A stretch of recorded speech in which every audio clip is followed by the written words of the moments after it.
You can't build self-discipline if you're not watching yourself. That sounds obvious, but most people walk around with no idea what they're actually doing and no desire to find out. We act first, justify later. We say we want to improve, but we're not even paying attention. The first step to any kind of growth is noticing what's going on. That means asking, is what I'm doing right now helping me become who I want to be or not?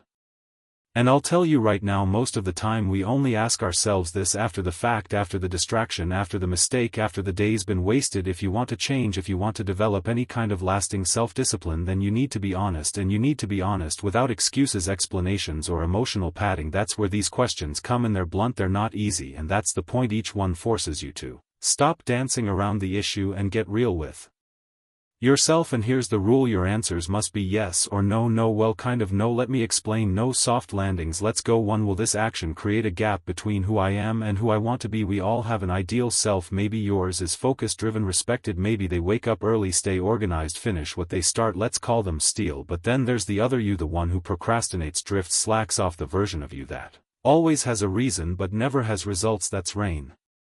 Every action you take moves you closer to one and away from the other. So the question is what I'm doing right now bringing me closer to steel or turning me into rain? That's it. Yes or no? Not. Well, it's complicated. Not, but everyone else is like this too. Not, it's just one time.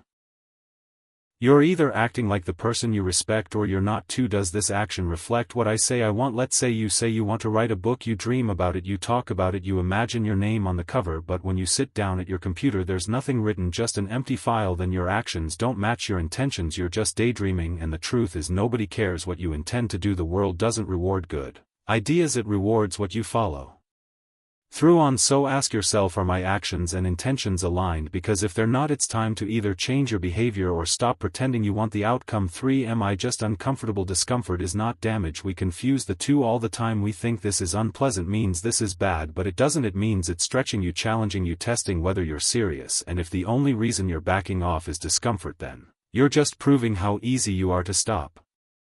So ask, is this situation truly harmful, or is it just making me squirm? If it's just uncomfortable, then push through. Don't be the person who melts under pressure. You're better than that. 4. What if I had no choice but to be disciplined? Imagine there's a gun to your head. You have to do the thing you're avoiding. Write the report, get the workout, and study. Focus. Guess what? You do it. Maybe you'd hate every second, but you'd get it done. So ask, if I had to be disciplined right now, what would I do?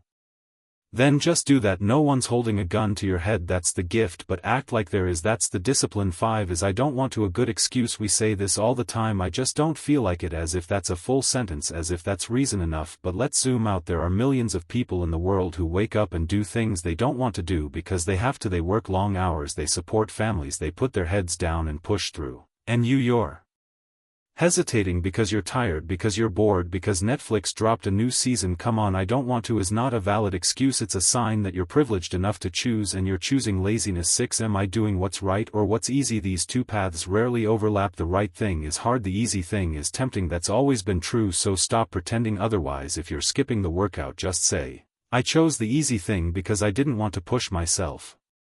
If you're procrastinating, say, I'm avoiding this because I'm scared or lazy.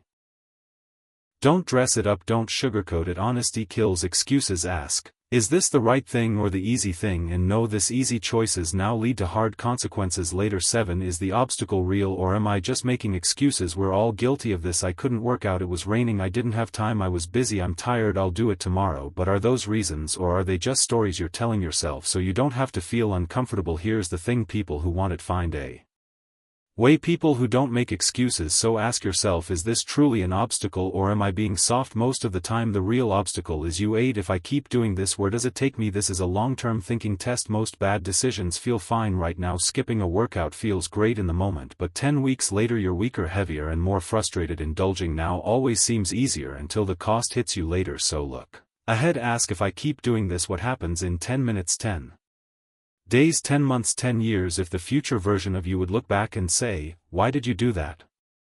Then stop doing it. So that's the playbook. These questions aren't comfortable, they're not fun, but they're clear. They cut through all the fog and fluff we throw up when we don't want to face ourselves. And if you answer them honestly, even if the answer stings, you'll know exactly what you need to do. No more overthinking, no more pretending, just brutal honesty in action. That's how you get discipline. That's how you become someone you respect. That's how you become steel.